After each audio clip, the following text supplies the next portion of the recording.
EDG랑 같은 조가 아니어서 1년에 2번 경기를 하게 돼서 아쉬운데 그래서 저희는 이 기회를 꼭 잡아 이기겠습니다. 我们跟 IG 两个队的 AD 都是新生代代表吧，都是个人实力很强的 AD。关于 iBoy 和 Jackie Love 的话，我觉得他们两个都是属于那种初生牛犊不怕虎，操作也特别好。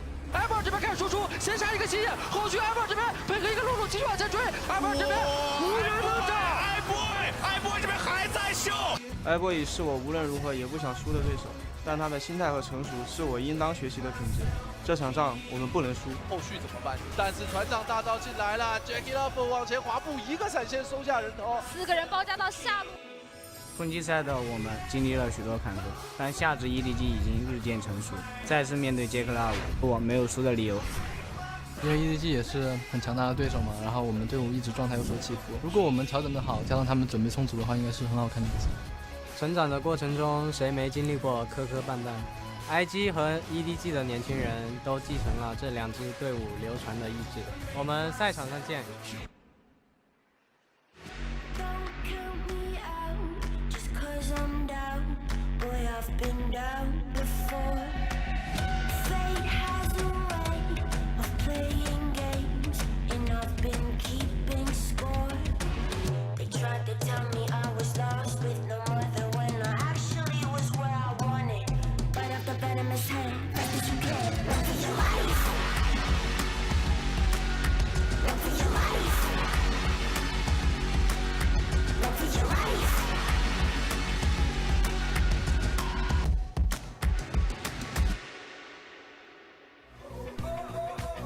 A 2-0 in Chengdu as well as a 2-0 in Hangzhou means we are right on time for our match of the week. It's going to be Edward Gaming taking on Invictus Gaming live here from the Shanghai Super Brand Mall Arena, where both teams have been gearing up and are already backstage getting ready for this explosive match. You heard it earlier during that first video that these teams only get to meet twice per year, and they're happily munching on Doritos as they're ready to face off against one another. They were friends during Rift Rivals, trying to work together to make sure the LPL could bring home that trophy.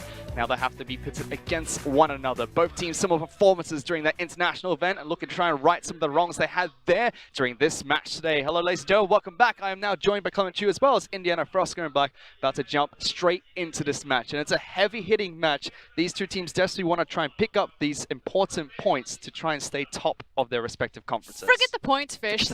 Throw all of that out. You saw it in the interview that led into this big show. You know, this is about pride. And we don't often get to throw around the LPL. I feel like it gets a bit oversaturated, a bit overused. But for Invictus Gaming versus Edward Gaming, this goes back. It is a grudge match. There is bad blood between these organizations. And there's especially a rivalry between Jackie Love and iBoy about who's the true prodigy and successor of the AD carry throne. And I just recently did an interview with both of them. Do you want to guess who's the cockier AD carry? I have a couple of suspicions, Clement. Is it the best ADC outside of Uzi? Well, I wouldn't really call him that yet, but you're correct. It is iBoy. iBoy actually is the trash talker of the two. He's the one that believes he has the superior mechanics to take on all of the challenges thrown by Jackie Love. He does. And this is going to be the interesting thing, because that lane is going to be do or die for EDG, but I don't think it's the same way for Jackie Love. He has company. Yeah, and I 100% agree, and I'm aligned with that. I don't think Invictus Gaming ever really went through their bottom lane, but it is everything for Edward Gaming. Through Name, Deft, Zed, it doesn't matter who the ADC is, now iBoy taking up that mantle, it's always been about a race to the bottom, always that 5-man dog pile down there, which means that Jackie Love and Battleland must just survive. But against iBoy and Mako, probably the most devastating 2v2 outside Uzi and Ming, I don't know if that's possible. It's going to be very difficult. They have to see if they can. It is a clash of the Youngblood AD carries, very new to the LPL and already forming a rivalry between one another. And that's the thing, when we talk about prodigies, when we talk about youth, a lot of the time we will grab hold of Jackie Love because he's the true rookie of this season since iBoy came in on the very end of last season and then got to go to Worlds. So he's already really proven himself on an international stage that people forget how young this kid actually is. But it truly is these two 17-year-old giants clashing together.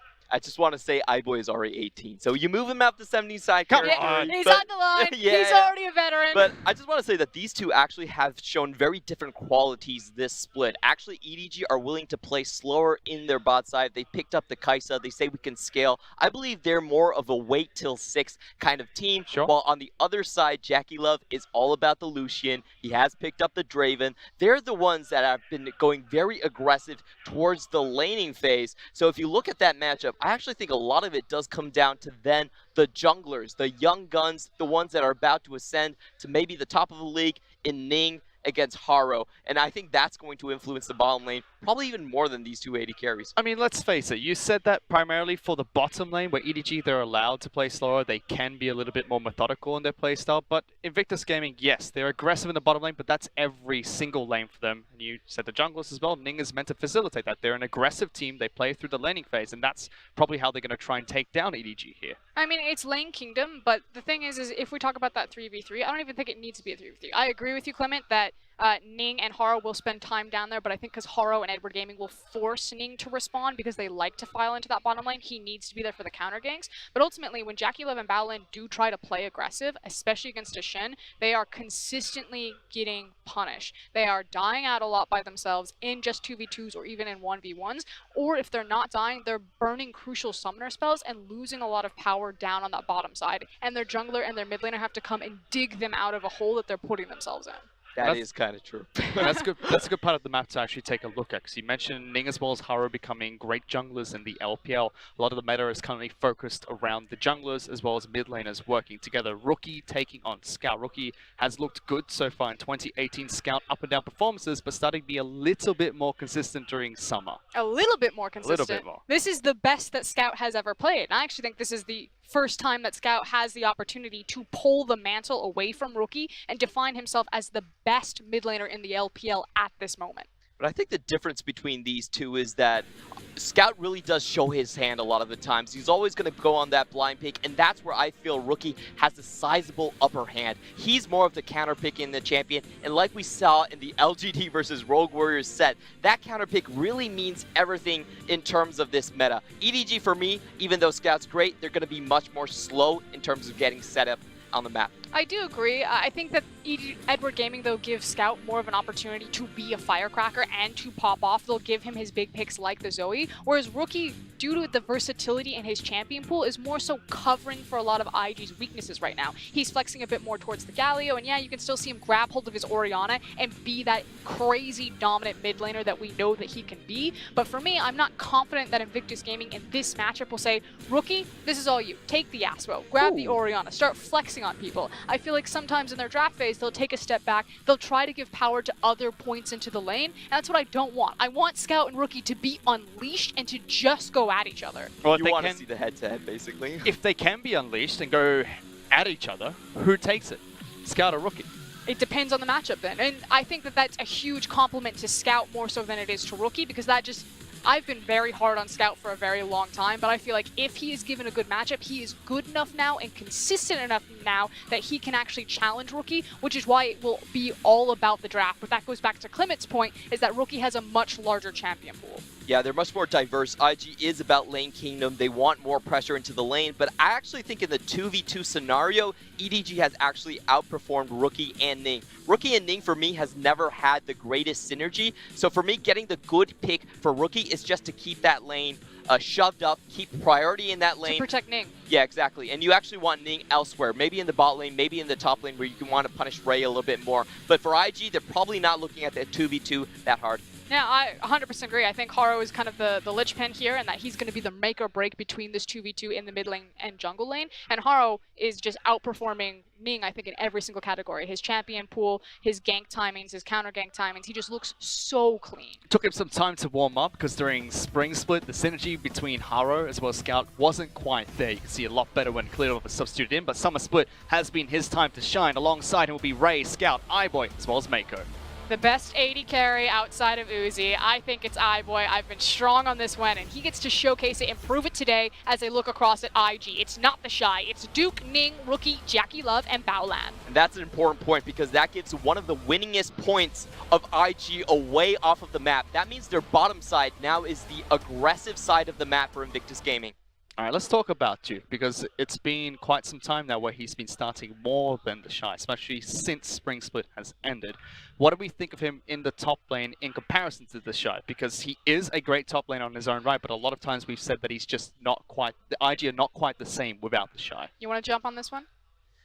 Yeah, pretty much. If Duke is starting in the top side, they play very defensive on the top side, or Duke actually dies a lot in lane. That stat is not looking good for him, and they have to play aggressive towards the bot side. You see Ning going towards the bot a lot more often, so you're probably going to see Duke go on something like a Gnar, like a Cho'Gath, just be that blind pick and absorb pressure, and I actually think that works in EDG's favors quite a lot. EDG is all about bot side as well, and if in this matchup, I think they have the experience advantage. Yeah, I agree. I think if it was the Shy, that they would be prioritizing more so about the 1v1, the 2v2 matchup on the top side of the map, and that Ning would feel more comfortable applying more resources up there, and then you could try to, you know, put Ray down, especially because Ray's champion pool often gets sacrificed. It's getting a little bit better as, like, the Kennen has come back into meta, and Edward Gaming are quickly grabbing that every time, but otherwise, there was an opportunity where the top side of the map would be completely dominated by Invictus Gaming, but because it is Duke, and they do play more through bottom when he's online, I just think that they're going to fall into Edward Gaming's trap. Ning's focus might be a little bit split going into this match against EDG, whereas Haro, he knows exactly where he needs to be for this squad. But we're about to get into that first match of this best of three, so it's time to start with our predictions. Clement,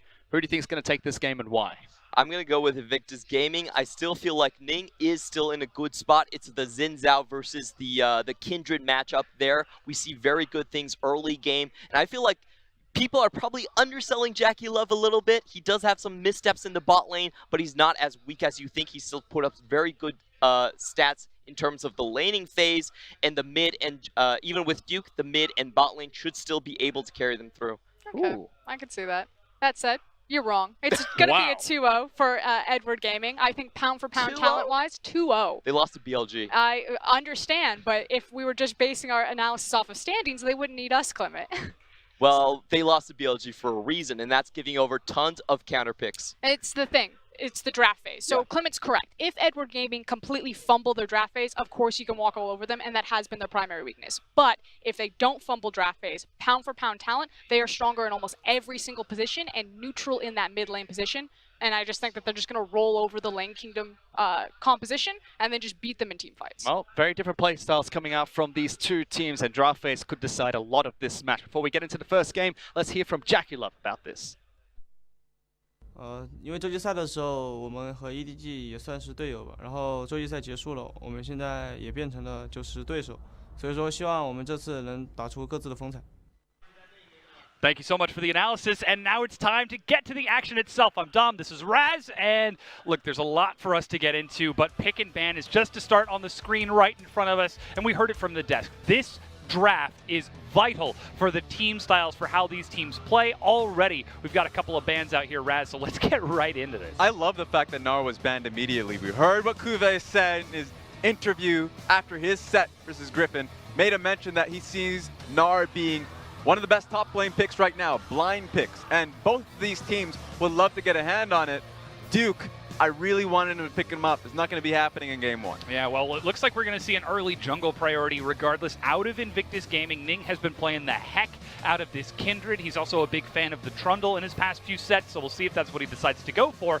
But look at this. Already the Orianna first pick, blue side from EDG. Massive priority on the champion with Taliyah taken away. And now a Swain locked in for IG as well. Especially for this set, recognize that EDG picking up blue side in this one meant that picking Orianna away is not only a takeaway to JackeyLove because we've been seeing a whole lot of Orianna in the bottom lane. It's a takeaway from mid lane because Orianna in the mid lane is looking quite good, and it's Rookie who loves Orianna. Oh yeah. Wants to bring it out in his lane dominating path. Great laning phase from the pick. He's not going to get a hand on it. With that Swain, though, we might see the double mage bottom lane, which I know people aren't super excited about between iBoy and JackeyLove, but hey, EDG, they're already showing their hand nice and early. Scout locks himself in that Zoe, and Haro returns back to that comfortable Xin Zhao. And just take a look at them, what that means. The Swain for Invictus Gaming's bottom lane, very likely. We haven't seen too much of it on towards Rookie, but in the bottom side of the map, what it usually means is a safe bottom side of the map, you have heavy pick potential depending on what Battleland wants to pick, so you don't have to worry about the bottom lane. In fact, when FPX picked up the Swain, a lot of the pressure was going top side for a good majority of it, and so it just means that Invictus Gaming feel comfortable about bottom lane while they can head straight towards the top side of the map where the jungle pressure wants And that seems to be a confidence play out of Invictus Gaming. We have to assume that they have been preparing for this game, knowing that it is EDG, the long-standing rivalry, and that they trust Jackie Love on something like a Swain, nice, safe, defensive against iBoy and Mako. Some of the, I guess, the bottom lane of all of the teams that receive some of the most focus in the league. And let me tell you, if they're not trusting Jackie Love to pick the Swain, then we have a lot of problems because it is easy to pick up and play. So a lot of AD, or at least AD carry players have gone towards it because it is the easiest one to go for. That being said, big focus is going to be in the top side for Invictus Gaming. The LeBlanc already getting locked in is a fantastic matchup versus Zoe, so you would expect Ning to be focusing on that one so he can get Rookie ahead. And the counter pick is looking true for Invictus Gaming. Being picked on red side means that they would have to hold that counter pick for Duke. I wonder what he picks himself up here. Yeah, perhaps looking to round out the composition with some physical damage. Of course, that Mundo being stricken away. 3 top lane bans, 4 if you include the Camille, which has been played before. So we'll see what they're going to round it out. There's the Shen, very strong pick for Invictus Gaming, likely going to Baolan to follow up with that Swain, follow up on the mobility. Already you can see 3 teleports plus a Shen support, so massive movement from IG. But here's how EDG try to deal with that. Yeah, I'm surprised that it's Invictus Gaming that bound out the Pyke because a fantastic bottom lane is Swain Pyke.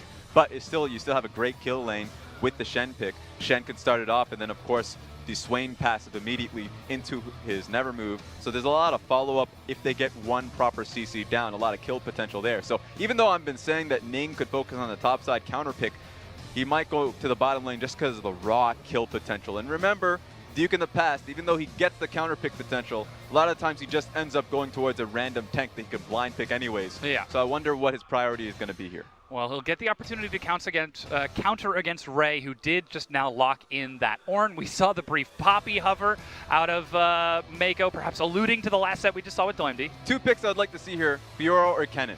Because you have the Shen in the bottom lane, you can actually go wild in the top lane. Duke can be as creative as possible. If it was the Shy, he would even pick the Riven pick, right? Just because he can dive in the top side of the map knowing that Baolan could save him.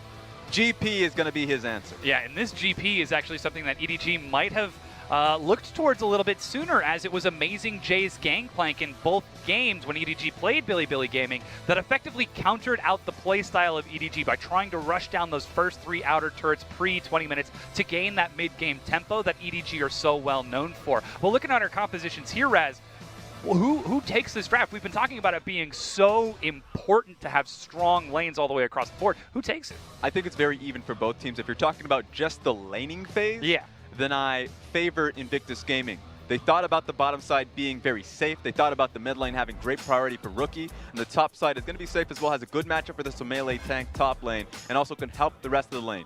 In fact, for Invictus Gaming, this shores up a lot of the weaknesses that they had in team fighting. That they have the globals of GP, doesn't have to TP, in fact wants to stay in lane and use his ultimate so he has that team fight impact, and the Shen as well. There's a lot of safe play here from the side of Invictus Gaming, and it all helps out the LeBlanc play and Rookie, so very well constructed from Invictus Gaming. Yeah, so interesting to see IG, instead of playing for the triple lane kingdom, just doubling down on Rookie in the mid lane. I mean, we're still seeing Ning on that Kindred. Massive priority for him to stay around that mid lane and unlock that LeBlanc, because again, not only is it a LeBlanc who's going to be assassinating targets, it's Rookie, the best mid laner in the LPL. 11 solo kills. Oh yeah. This split, #1 right now. He took it away from Scout too. Remember, before we went towards Rift Rivals, it was Scout that had #1 in solo kills in the league. And then it was handed off to Rookie as he had phenomenal game after phenomenal game. Handed or taken? He's definitely taken. I'll attend that and say it's taken. 10 sets and 11 solo kills. It's almost like we're guaranteed a solo kill here, especially for game 1 since he has such a fantastic matchup. It's going to be a bait though. If Invictus Gaming lose with this draft, you'd almost expect the Zoe to be taken away because Scout himself is such a fantastic Zoe player. If they have an early game lead, you can expect them to just run away with it. So it all starts in the mid lane, and then we'll see where it goes from there. You can be creative if you're Haro, if you're Ning in this game. Of course, unlocking those mid lanes so important, but that said, it's time for us to load onto the Rift for Game 1 between Edward Gaming and Invictus Gaming.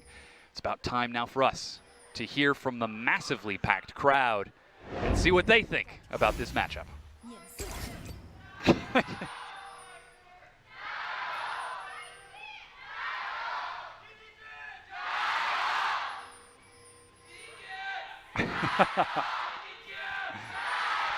Yeah. I don't know what happened to the first guy when it came to the EDG chant. He definitely got taken out, so the next person actually has missing a bit of the synergy there. But hey, hopefully the teams have got the synergy on stage. As we see, we've got defensive lines out of the 2. Haro sitting in Pixel Brush. That is 4 potions. That is overall, like, here's the thing.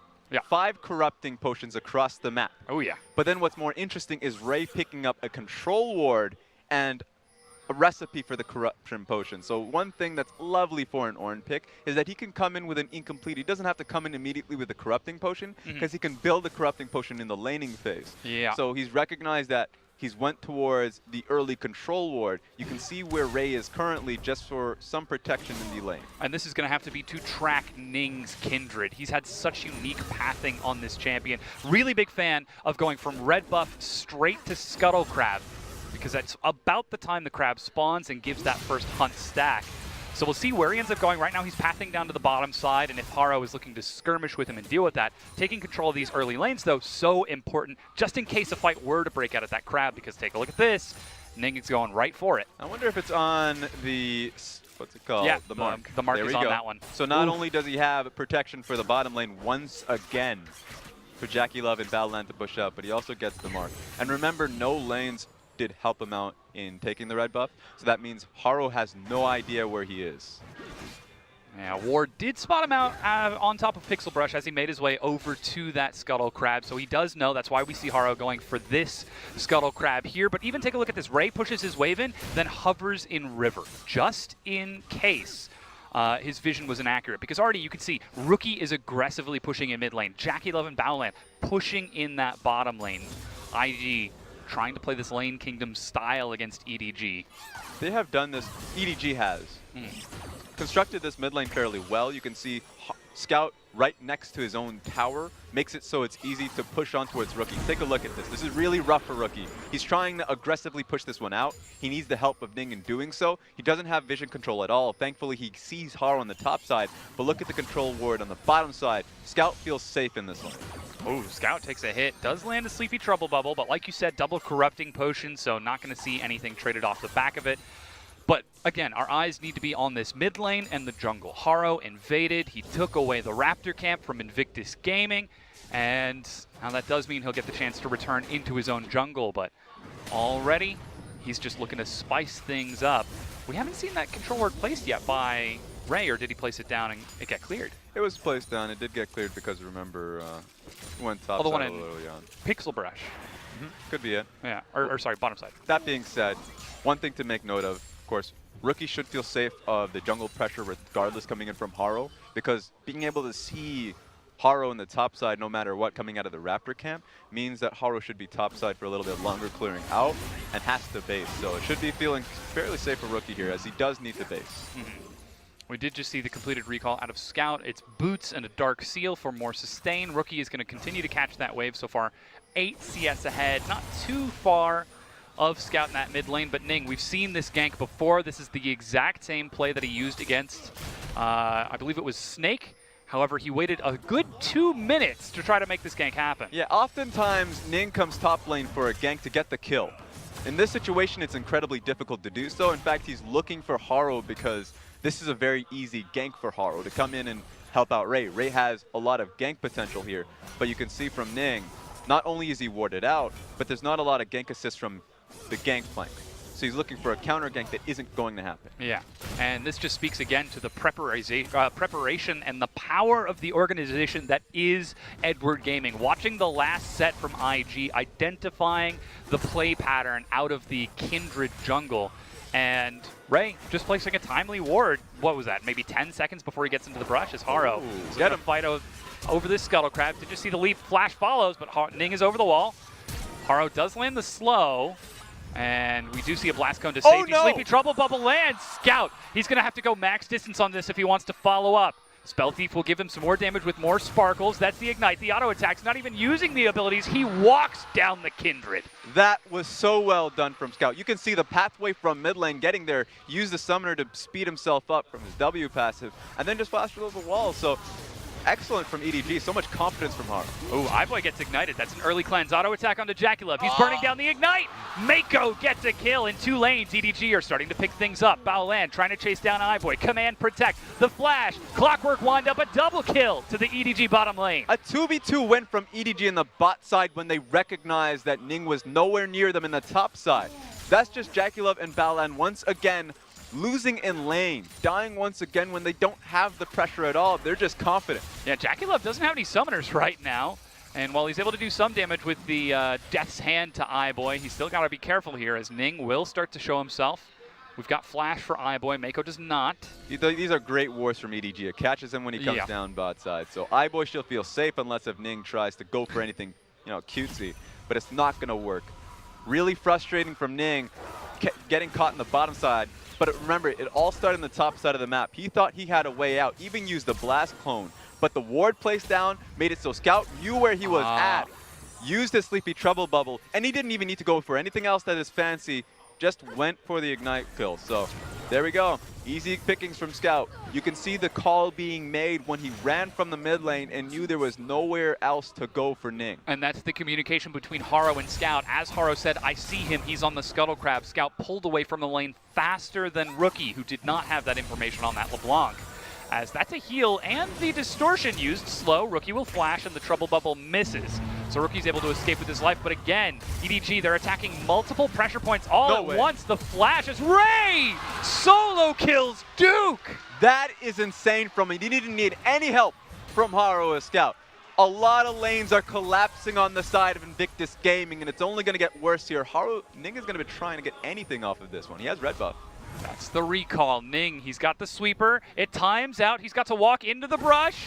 And Ray, he's going to try and fight this. That's an auto attack. Cannon Barrage from Duke is going to do a lot of damage. And finally, the Kindred is able to lock it down. Duke gets that. But here's Haro. And Ning has no flash. Even the ward placed by Ray. Slow lands. Lamb's Respite. It's about to time out, though. Haro decides not to go for the dive and lets Ning walk away. And this is the result of desperation. Invictus Gaming are so far behind that Ning is putting his neck out there, trying to get a response kill. And you know what that does? In fact, Haro was in the bottom side of the map when this all started. If he was anywhere near closer there, that would have been an assured kill on towards Ning. In fact, maybe he would have even protected Ray. Oh, that Electrocute doing a lot of damage now in the mid lane. And we've got to talk about how hungry IG have got to be for this win. Again, they are 9-1 in the standings right now. Duke playing over the Shy, and not only playing over the Shy, it's no longer the stylistic difference where Duke kind of plays tanks and the Shy plays carries. Duke is also playing carries. This guy is hungry for wins with IG, and he was expected to take the challenge against Ray, who has been largely relegated to supportive roles on his teams. But Ray says, I've got the Ornn, I've got the carry. And this is what's great about Ray, is that a lot of times he doesn't get too much pressure from his team. He doesn't get the necessary attention from Haro or Clearlove, whoever starts, but he makes gold out of nothing. Yeah. And so that's exceptional from Ray. Maybe even in the next game, if he can continuously do that, one of these days, Haro's going to say, maybe I'll put some attention towards Ray rather than iBoy. Instead of counter ganking, yeah. iBoy may not be happy about that, but if results come through, Ray's going to be a happy man. Are you telling me there's a world in which EDG, I hesitate to say this, focus top lane res? One day. One day. That's yeah, but that day is not this day, at least so far, is Scout over the wall. Ooh. Look at the damage and the Trouble Bubble, but that is the clone. Had me confused as well. Rookie will just keep on farming up in this lane. And take a look at this Ning. He's trying to get behind the walls of EDG. He's sneaking around to try and secure that Raptor camp and find himself a mark, but now that Rookie's been unlocked, they could make a play bottom. My God. Unless EDG make a play first. Jackulov goes golden. He's got no flash. He's got no chance. He's dead. Another kill to EDG's bottom lane. iBoy is just doing it big. And one With that being said, it seems like there's another setup on towards Scout, but Scout sees it be happening. In fact, has Haro here. Uh-oh, here comes Rookie. That's the damage. A quick crescent slash. It's not quite enough, though, to the blast cone, but Ignite finishes it off. Mako over the wall, forces Rookie back. Stand united as Baolan is back in. Command attack, Rookie dies. Baolan joins the fight, but Ray is coming in as well. He's trying to hunt down Ning. Scout chases down that kill. Like you said, Raz, IG are completely desperate for these kills, and they are punished for it. 8-2, 10 minutes in. Scattered, honestly. IG, you can see the fact that they're fiery, that they do want this win, because remember back to summer of last year, this is the team that took them out of the playoff run and the run towards Worlds. So for IG, you can see the frustration starting to build as they're getting outclassed in every side of this map. Yeah, 2-0-2 on Scout in the mid lane, keeping even with that LeBlanc and landing huge damage from over a distance. Even in the jungle, Haro has been able to have some more effective ganks onto Ning. But here, let's just take a look at that again. Haro gets caught because IG think they've got the play. Yeah, I have no idea why Haro's here, to be honest, because Scout respected this very well. He actually pushed right back towards mid lane. With that being said, here comes the A team, the rest of Invictus EDG from the bot side of the map that already got a kill on towards JackeyLove, so there's no way he's a part of the play. It's a true numbers advantage from EDG. They just needed to be patient enough if you were to levy any criticism on Haro's side to just get a clear-cut kill win. So it would have been 8-1, but of course Haro's gonna, hang in shame a little bit. Yeah. Gets the chance to clear away that Raptor camp and deny the mark to Ning as Baolan still just sitting in that brush. IG very clearly have a game plan in trying to deny Haro and perhaps isolate that bottom lane, but EDG are just playing around it. Yeah, bottom lane is completely boom on the side of JackeyLove and Baolan right now. Zeke's being built from Mako. Oh, yeah. 10 minutes in because he has 4 kills as a support. This man is as bloody as can get. So, yeah, if you're EDG, you're sky high right now. The fact that the early game composition of EDG, the all-in on rookie comp, is starting to get pushed back from the mid lane on a 2-0-2 Scout. So if you're IG, you need to be creative because your late game skilling is on GP as the game goes on, but your LeBlanc, your Swain, and Shen are on struggle street. And already they're starting to struggle as that LeBlanc is constantly getting pushed in. You just saw Scout roaming towards the Dragon to help Haro try to accelerate this game with an Infernal, I might add, which is going to make that Zoe and Orianna hurt a little bit more. They're on the move right now because you would expect the bottom lane to be the primary target of EDG and pushing, but they're trying to speed it up a little bit and just completely push them out of the lane. So JackeyLove and Baolan playing it respectfully. Yeah, they've even got teleport ready for Ray as he is level 10 with the Call of the Forge God. Ning is trying to gank top lane perhaps along with Rookie to look for some sort of response. Already you can see the Mia pings mid and Ray backs away from a very large minion wave, but this is the trade-off. EDG get first brick bottom. And it's good that JackeyLove actually went straight towards the mid lane. They might be able to get something out of this. Oh, the more sparkles get Scout out of there. Even a portal jump to go back in just to blow a raspberry at Rookie. Yep. As Mako, he's found JackeyLove. Oh no, he's got flash, but the CC and he's dead again. This is rough. I mean, what did he expect? He knew that they had pushed down bottom lane, and he had an idea that they were coming in to stop their mid lane push. So for JackeyLove to walk in that direction, incredibly disrespectful. They had no wards there. You can see the the 3 control wards from EDG side. Yeah. He's tilted. And that very well could be. That bottom lane could be boom for IG, but JackeyLove's going to need to recover in this. As Shockwave pulls Baolan back. He's an AD carry. He's not supposed to be this good with mages. Rookie goes in to look for some damage, but it's barely table scraps compared to what EDG are doing right now. It's a master class of Orianna and the bottom lane. When we had a discussion, even the video coming into this game about the young blood of JackeyLove versus iBoy because of the, both of them coming up, a lot of hype around JackeyLove for years. Compared to iBoy, who came out of nowhere and performed on Worlds. Yeah. And you know what that showed for iBoy? Confidence. Complete confidence on his side that it doesn't matter what stage he come on, he performs. And apparently, we learned that it doesn't matter what he plays, from straight AD carries to the mages. He's just a damn good Orianna player. You can put him in the mid lane. I think we can safely say he's a damn good player. And then on the side of JackeyLove, when he gets in high-pressure situations, he can do well in the smaller games. I'm not worried about that. You get to the EDG sets, the playoff sets.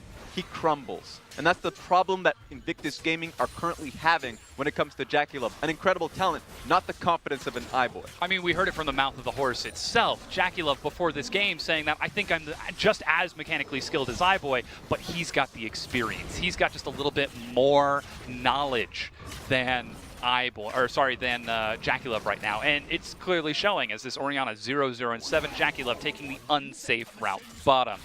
Now, we do see, again, that middle tier 1 and the bottom tier 1 broken, and now EDG are already setting up a siege to the top tier 1, though Ning is sitting on that Herald. And remember this.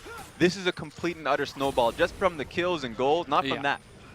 All of the stopwatches are still available from Scout, iBoy, Ray. They can dive whenever they feel it's necessary, just when TP is up. And TP's been up for Ray for quite some time, so that's not stopping them. On the side of IG, their stopwatches have been exhausted.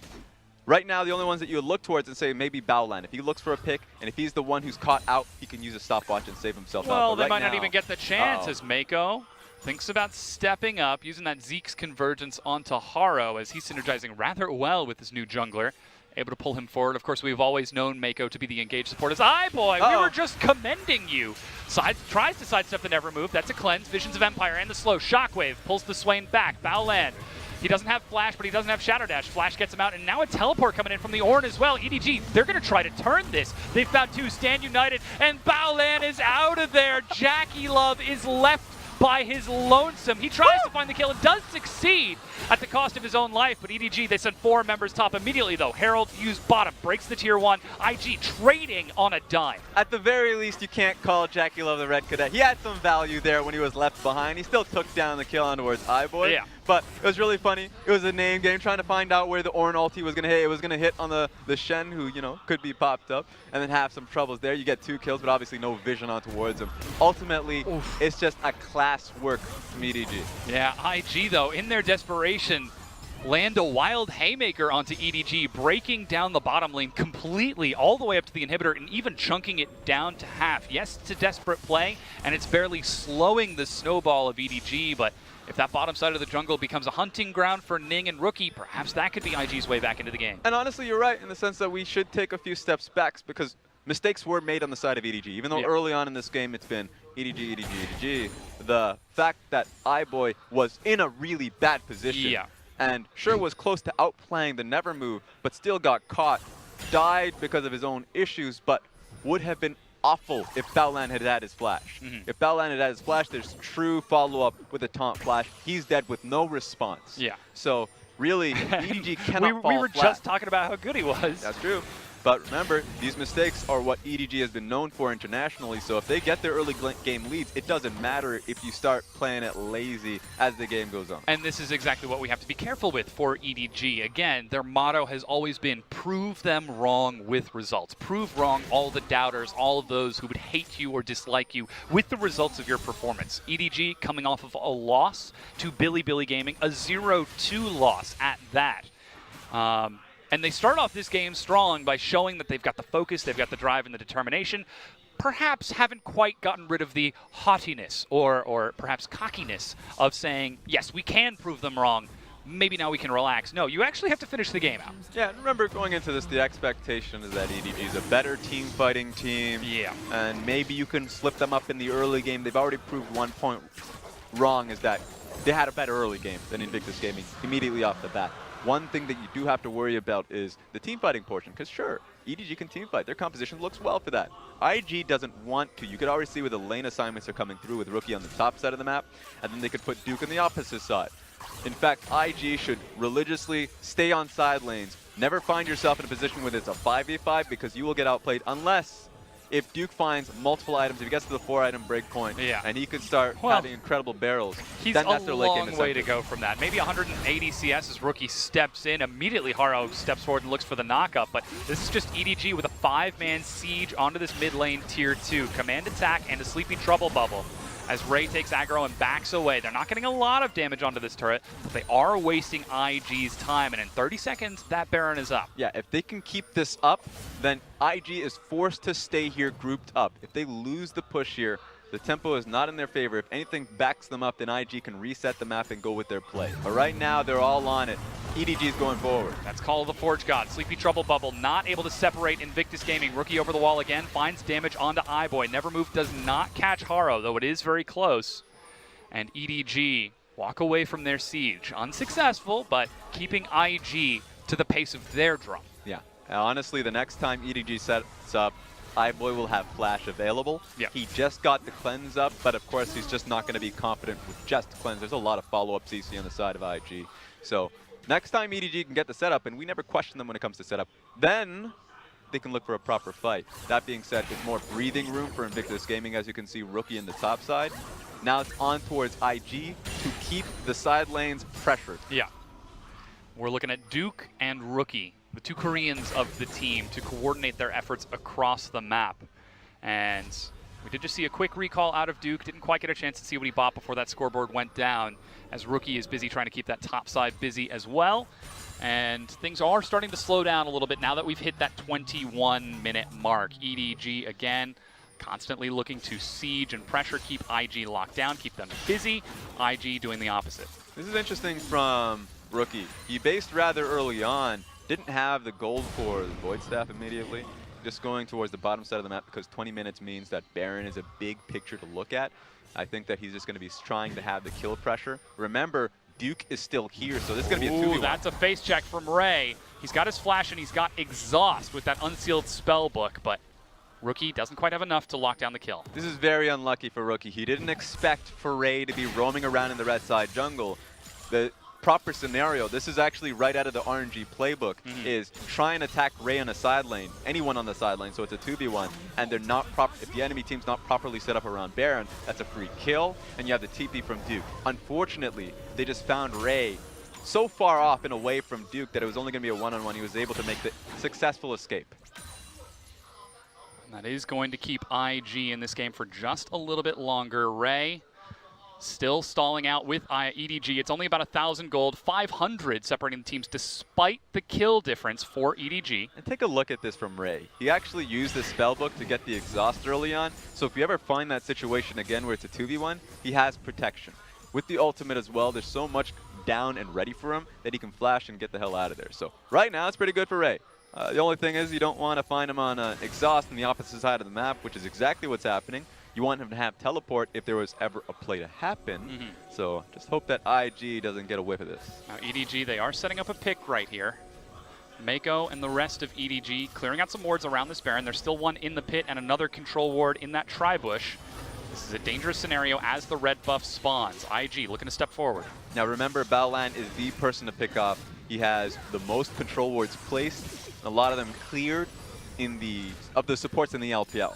He's the one who leads forward to actually get the job done. You won't expect that out of Ning because he's on such a fragile carry that you can actually lock him down, burst him down before he uses his ultimate. So if you have enough damage to kill the Shen, then that's what EDG will be looking for.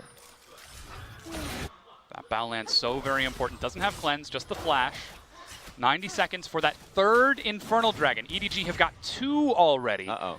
And Ning's actually on this top side. He's not going to go for that Krug mark on that bottom half of the map. Instead, it's Duke and Rookie who are hanging out down there, trying to push into the inhibitor and perhaps pull some attention. Ain't no one smiling on IG this game. EDG turning onto the Baron. Baolan's over the wall. Visions of Empire spots this out, and the Cannon Barrage. Now they can disengage from this, play a longer game. Remember, Duke used both his teleport and ultimate. That is a lot to use from one attempt on Baron. It's not stopping EDG at all to go right back to it. In fact, they can just clear this up in the mid lane and then try it again. That's the Shadow Dash, actually landing onto Haro on the side. He might have been looking for a flank. That's the challenge. Grand entrance from Mako. He goes golden.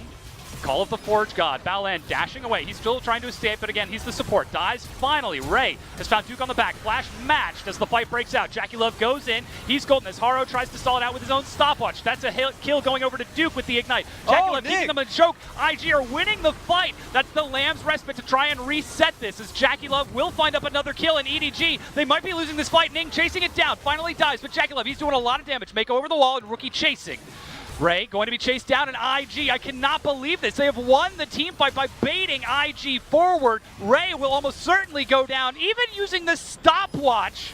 to try and get the outplay, getting good damage, but finally dies. Insane. They tunneled so hard for that one kill on towards Baolan. That wasn't even a problem, honestly. It was the next step because the rest of the team went on towards Duke, who got picked off by Ray, and they started to split off. In fact, even forgotten about Ning in the backside, who was dealing a lot of damage, even allowing the Swain to net the kill on towards Zoe. So really hectic from EDG.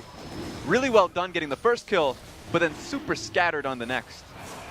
And that Can you get it? scattered teamfight. Mako goes in. Oh my god!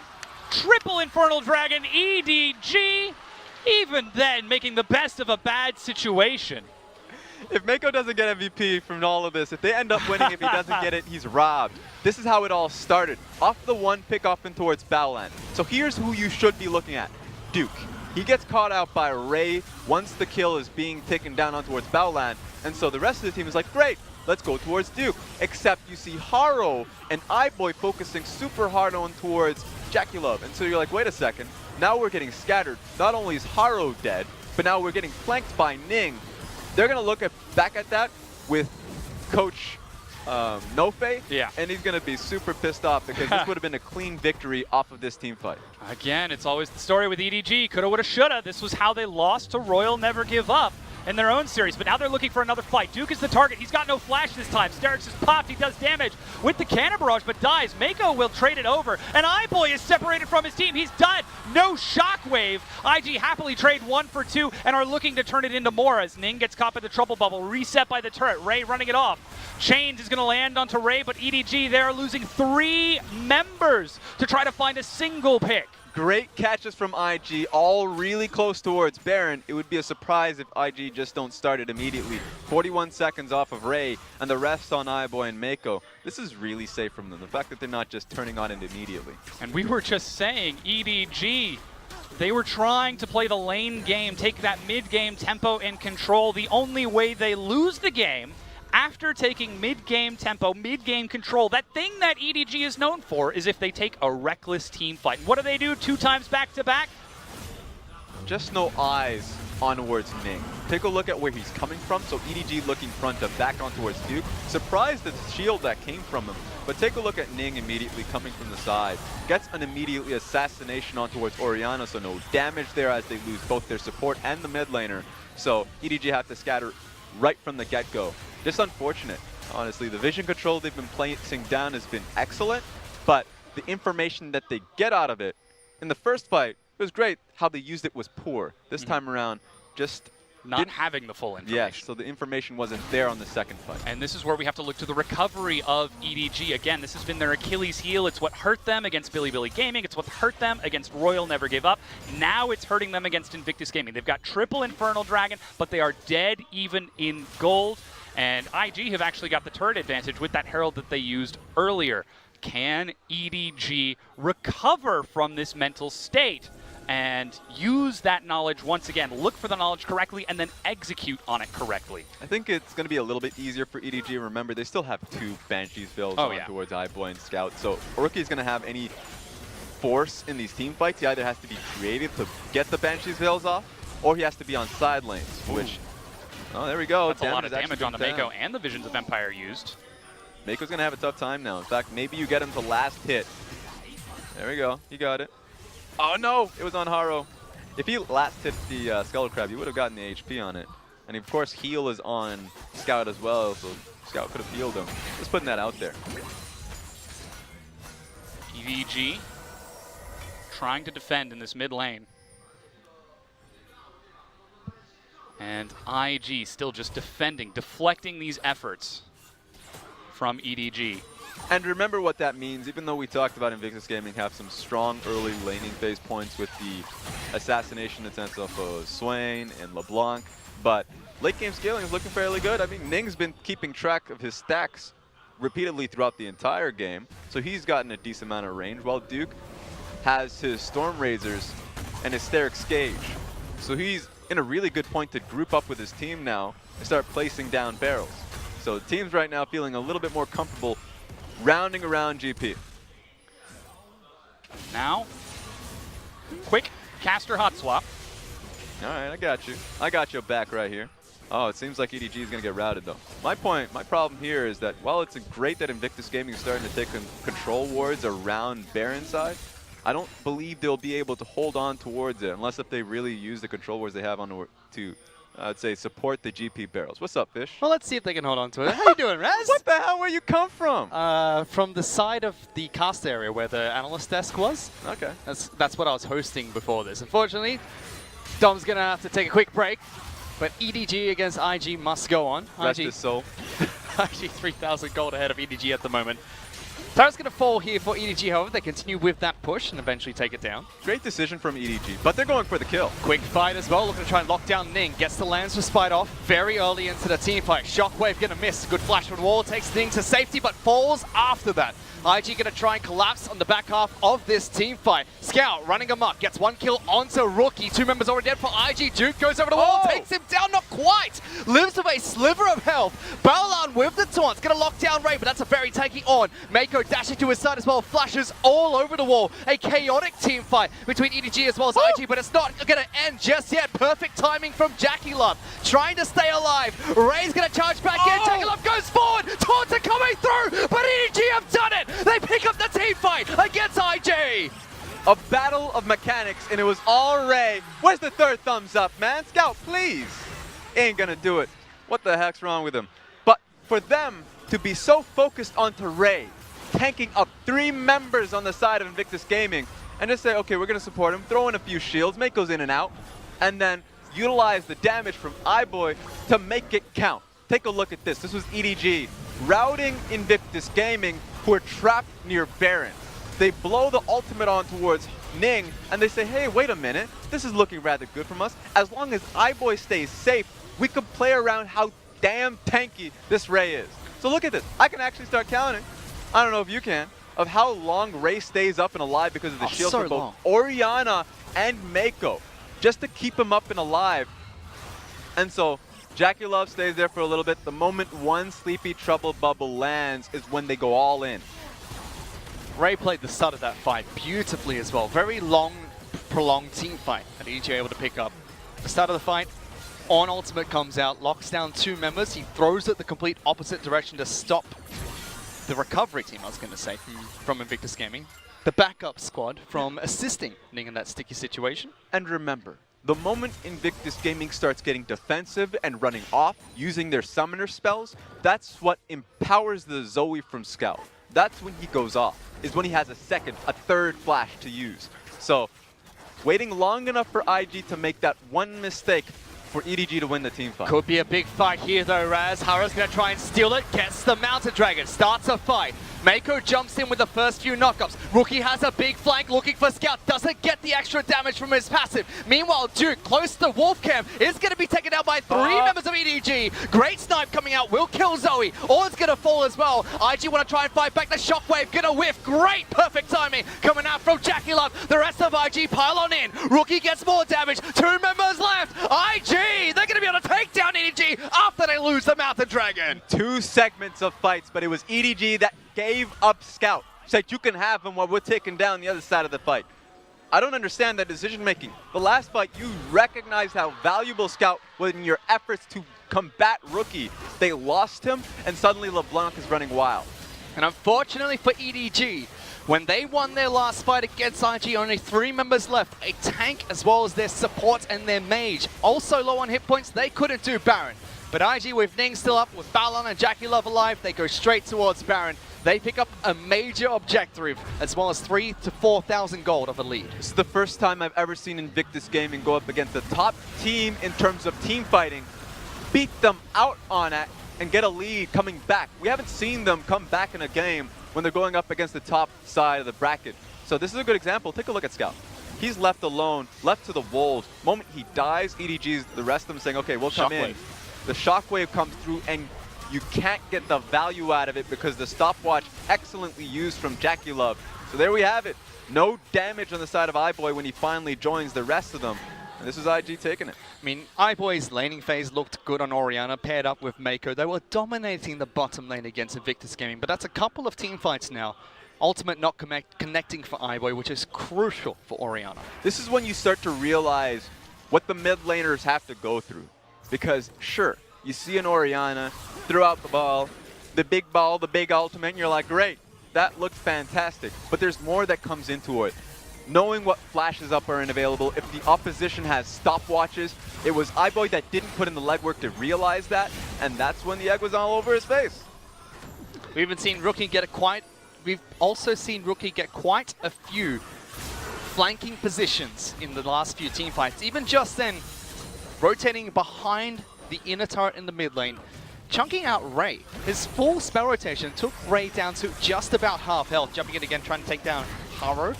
Good shields coming out from EDG, keep him nice and healthy. And these barrels are going to be doing a lot at this stage of the game. Not only do you have the pick potential off the Swain. Oh yeah, you have to watch Duke. You have to watch Duke. He is now permanently in the fight. He was in the side lanes for quite a long time until he got his items. The moment he got the Sterix Gauge and Storm Razors, he's it. That's it for him. He's sitting with you. He even has enough magic resist to deal with Scout because, of course, the Spirit Visage. So right now, you have to deal with Duke first and foremost. The rest of Invictus Gaming are going to continue with their siege. They take down the mid lane inner turret, climbing up to a 5,000 gold lead. The last fight that we saw around Mountain Dragon, these two teams were dead even on gold. EDG were able to pull back the gold deficit, but IG have swung the game wide open. Now we are 36 minutes into the match, so although it is a 5,000 to 6,000 gold lead, gold is starting to become a little bit irrelevant as this game goes on. It's all on the compositions, because as the game goes on, Rookie's going to feel quite upset. Because right now he has he's looking in towards Rabadon's death cap, but now he's trying to snowball with the Magi Soul Stealer. If he gets one kill, fantastic. You can speed up the game just off that. But he's going to try, as you can see him going towards the bottom side of the map, to split push. Because once Scout gets his Rabadon death cap, once iBoy's completed his Morella, Nomicon, and Rabadons, then you have to really give a lot of respect to the Orianna, not through her ultis, but just from her command, attack, and dissonance. That's all you really need to worry about, because that's a lot of chunk on towards Jackie Love and Rookie. But they have to actually get those team fights set up against IG, which is something Invictus Gaming have done well in this series. It was quite surprising. You'd expect the storyline to be the opposite, where IG would have been so dominant during the laning phase, and then EDG find those mid-game setups and team fights. But IG being the one that found the mid-game team fights after falling short in the laning phase. Still sieging, bottom lane, inhibitor turret, just take it down. A very quick rotation from Rookie catches EDG by surprise. And this is what they have to do, because as the earlier team fights you mentioned, that was just based all on mechanics. You're not going to have those team fights again against the triple Infernal Dragon team with Orianna and what's it called? The Rakan, Ornn, Scout, all of those difficult to go up against, especially with the triple Infernal. So you're looking at Invictus Gaming, you want them to open up the side lanes so you can make Rookie a lot more useful. But although they've been up against that triple Infernal, IG playing around it very well. You'd expect Zoe as well as Orianna to start to pack a punch. Even Haro, the additional damage they're going to receive from the Elemental Dragons. Rabadon's death cap now complete for Scouts. iBoy not close to picking up his own just yet, going towards Spellbinders next. There we go. One thing that I'm a little worried on, as you mentioned, looking towards the side of the items of Invictus Gaming, I want to see the Rabadons being picked up by Rookie, and he's been getting a lot of control wards in the bottom side, so 6 items feels bad for him. He can't get another control ward, so he can keep up the side lane pressure. He could sell the Magi's. Soon, my friend. If he dies one more time. Yeah. Right now, he's in a gambling mode. Let's see if he can get this one. Look what he's done again. He's found another flanking position, and this is with Elder Dragon just spawning. This is the exact same spot Rookie found himself in the team fight that IG won before picking up Baron. And his whole job here is to make iBoy feel uncomfortable so he can't walk up behind the front line. Oh no!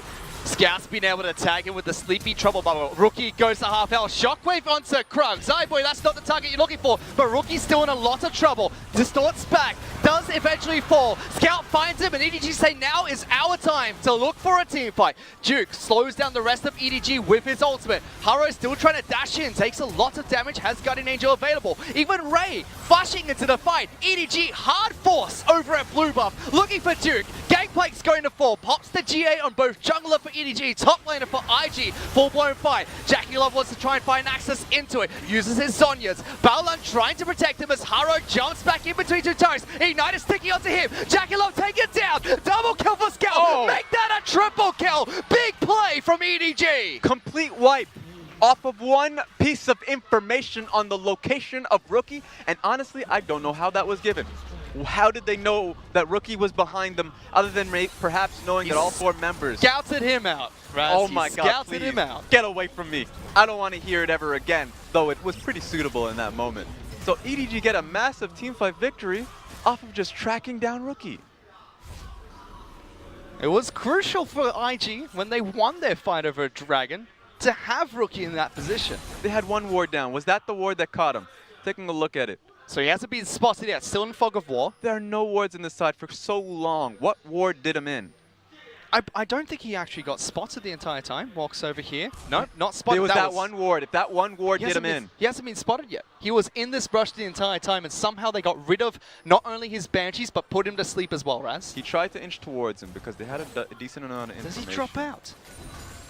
He's still in Fog of War. So help me God if this was just a guess. You've got to be kidding me. He Scout? guessed? No way! He That's guessed! disgusting. He had no idea. They didn't have the information, but they had the information as to where the rest of the team was for Invictus Gaming. And so he just threw out a sleepy trouble bubble. Astronomical from Scout. That's a 600 IQ play if I've ever seen one. And that won them the entire fight. Rookie had played that in the last team fight around Dragon. Remember, they had quite a few Infernal Dragons to fight over. That was the positioning that Rookie won the team fight from previously, but EDG going to try and follow up with a second fight over Elder. Elder goes to EDG, 4 Elemental Dragons now empowered as they take a fight against IG. IG trying to stand their ground. Shockwave is going to whiff. Jackie Love with a great position, and EDG can't hold. They cannot hold against IG. That's 4 Elemental Dragons buffed up, and IG still win the team fight. They tried their hardest. iBoy used his ultimate to try and get an assassination onto Ning, who's doing quite a lot of damage in all these team fights, but he flashes out of it. Incredibly well done, and even has the range to execute him afterwards. iBoy is having such a tough time without his summoner spells positioning in these team fights. Honestly, don't have an answer for him. Usually I'd say, you know, position her, but you have a Swain to deal with in the front. You're trying to assassinate the backline that's been ripping your front line to shreds. There is no right answer because they have so much to deal with. Too much for EDG to keep track of, and IG playing around the late game, playing around these team fights quite well. EDG trying to force, and IG know they can stand their ground. They've done so many times in this match. Yes, they lost Elder Dragon, but they won the fight. They pick up Baron buff as well. And just know how fragile this game is. No inhibitor on the side of Invictus Gaming straight through mid lane. And they have a pretty tanky composition from EDG side. EDG's probably communicating saying, 1-1 team fight. If they can win one team fight, if one Shockwave lands, then they can actually just push it through and try and end the game.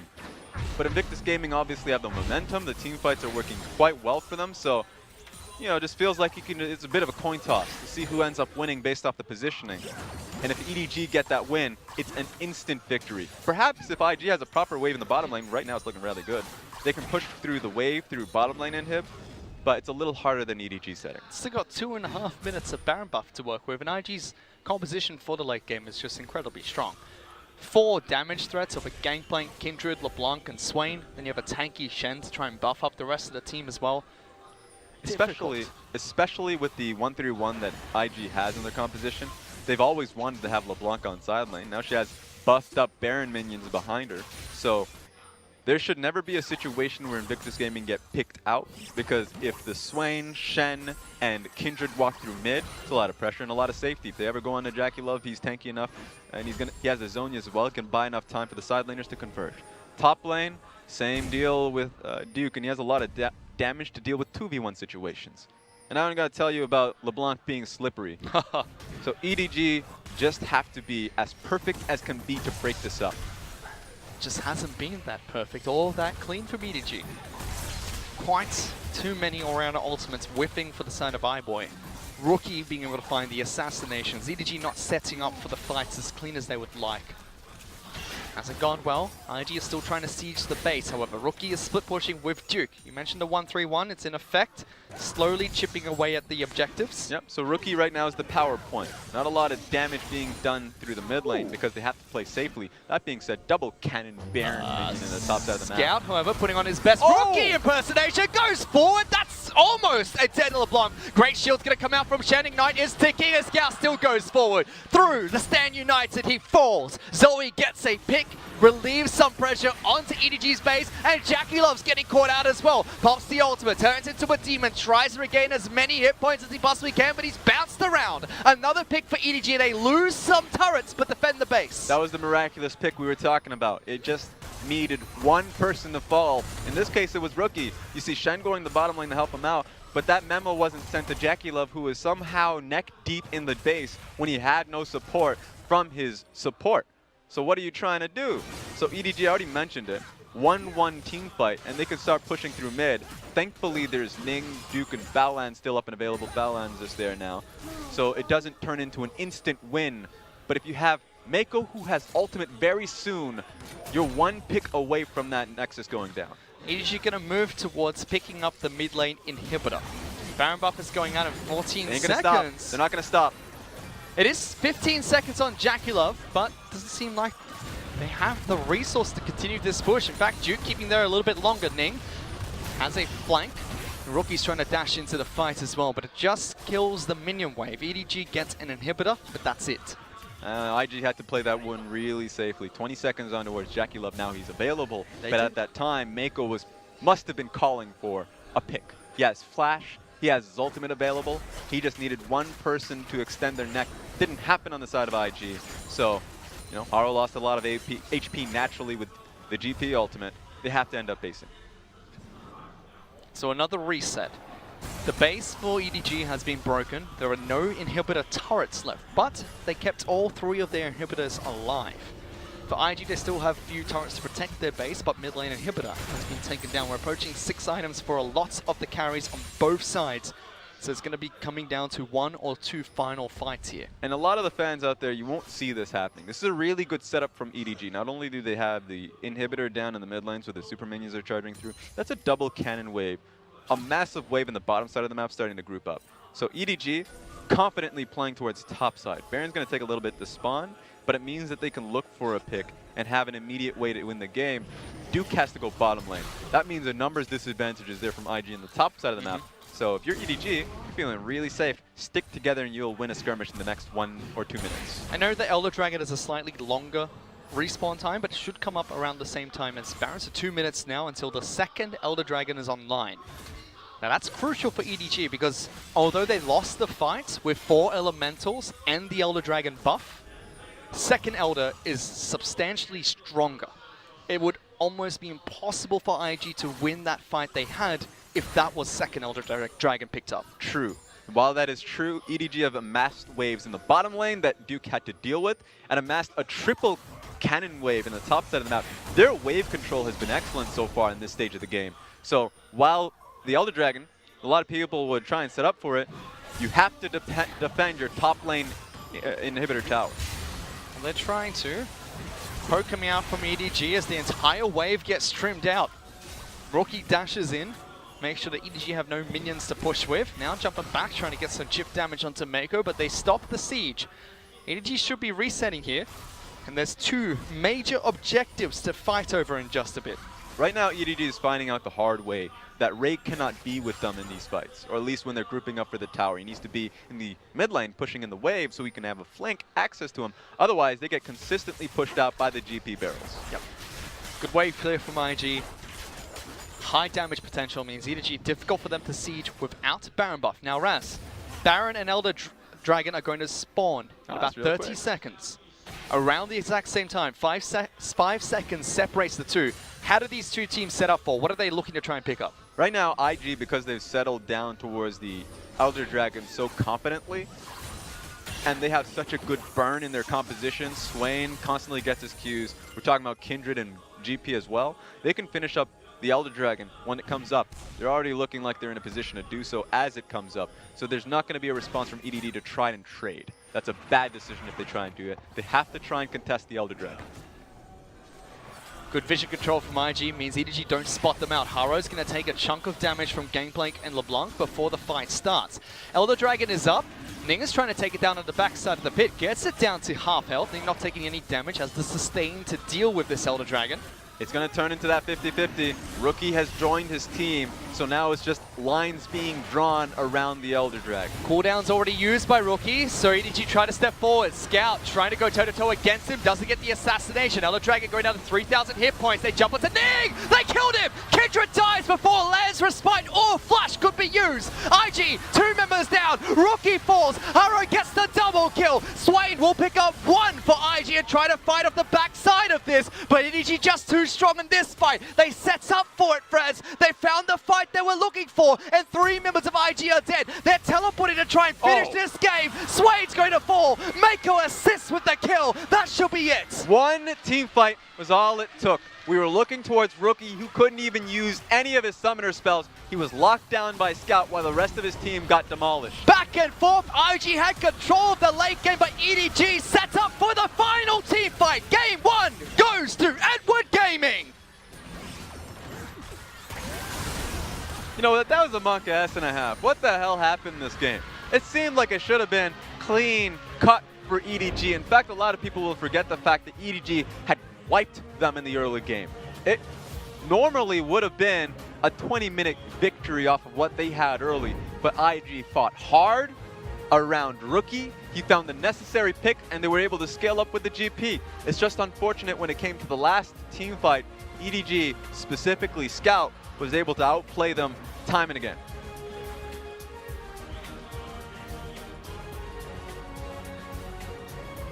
Kindred getting sniped down in that final fight as well, as it's...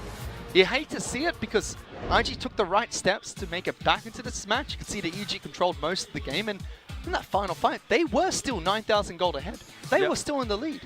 But Ning gets sniped out at the very start of the fight. And you hate to see games end in a fashion in which it did, because Ning had a phenomenal game to pull them back into it. So the nature of Kindred, if you are separated from the rest of your team, if your Lamb's Respite is not used efficiently, you are a glass cannon. You're gone just like that. So all it took was one slight mispositioning from Invictus Gaming, a scattered team fight. Ning falls down, a lot of their damage. Rookie can't help on the side because he's locked down with the Sleepy Trouble Bubble, honestly landing as a trap, so he couldn't even join his team for a little bit of it. So 2 members deleted like that. And so the rest of IG, no way you're fighting that situation. Hero plays coming out from Scouts as well. Wait, how did he find Rookie? I hope to God that goes on towards Reddit.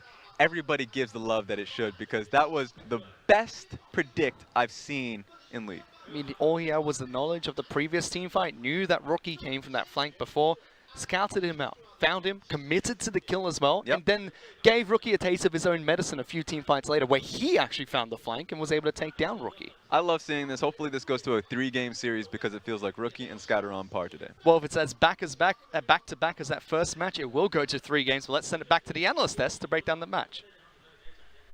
Thank you so much, guys. And hey, I'm back. But now we've got to break down that crazy game because holy cow, there was so much awesome action in between this. And look, we got to start from the beginning. Let's get right into the draft to talk about this because we said from the beginning, draft is what's going to decide this game. Early laning phase is so important. Transition into mid game is so very important. I asked Raz on the desk who wins this draft going into that laning phase, but then that didn't even matter because we got a 15-minute team fight slugfest. So it's still important to go over this. So do you want to jump first? Yeah, sure. In my eyes, this is so EDG, they went for the Wombo combo. They want to blow up the bottom lane. They have the Ornn combination for it, but it's a one-trick type of combination.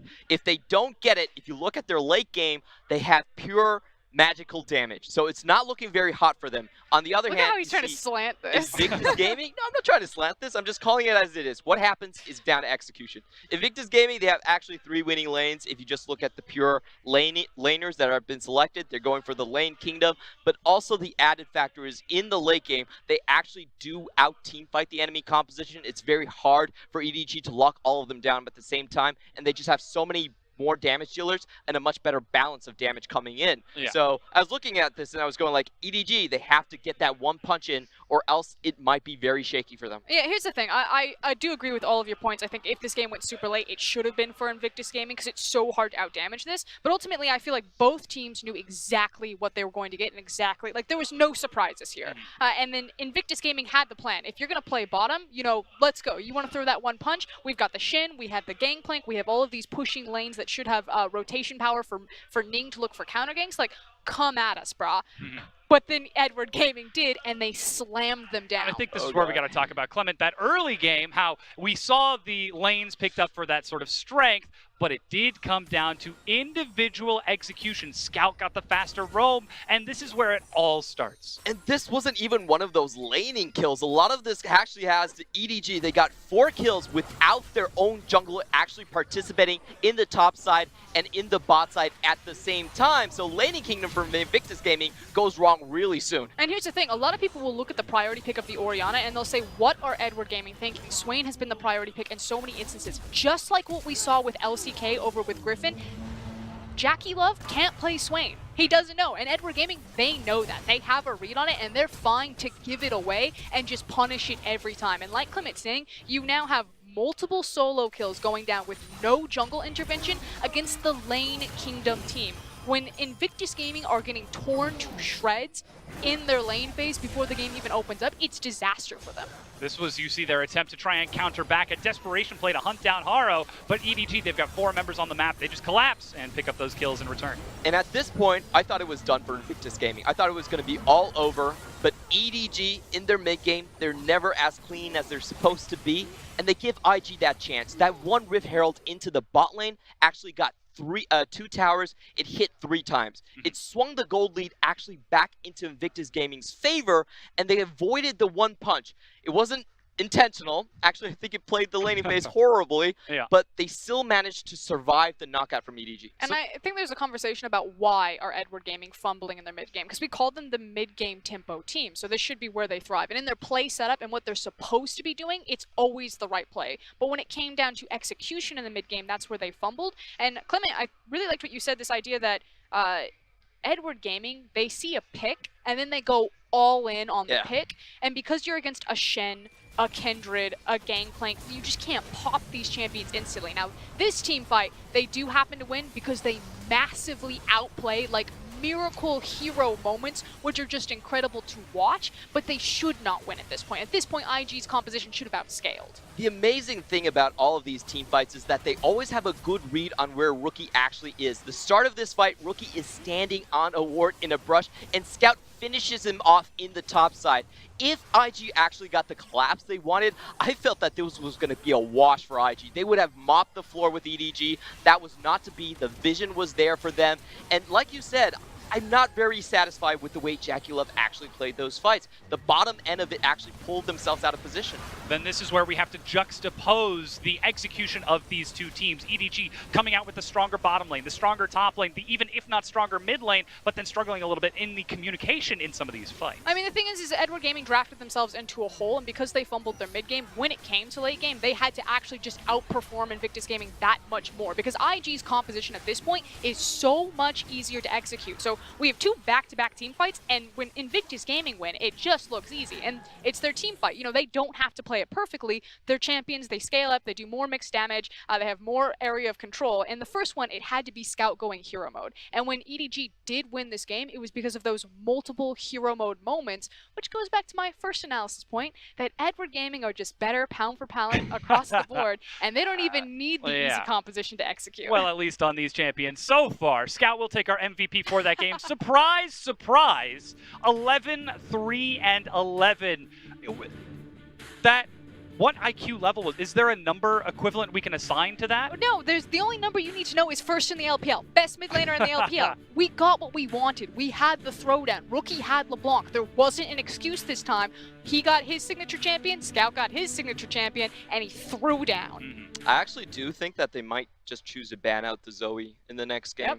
Yeah, there's a very high chance for that. He's just too good on the pick, and you can see in the late game, it gives you access to too many picks, and you can't really plan around those. Yeah, so much strength for EDG. Well, now we're going to see what that's going to be in that game, too. Don't go anywhere. That'll be coming right back at you in just a few minutes. 想要征服他人，必先战胜自己。EDG 的队名就是鞭策我们的动力。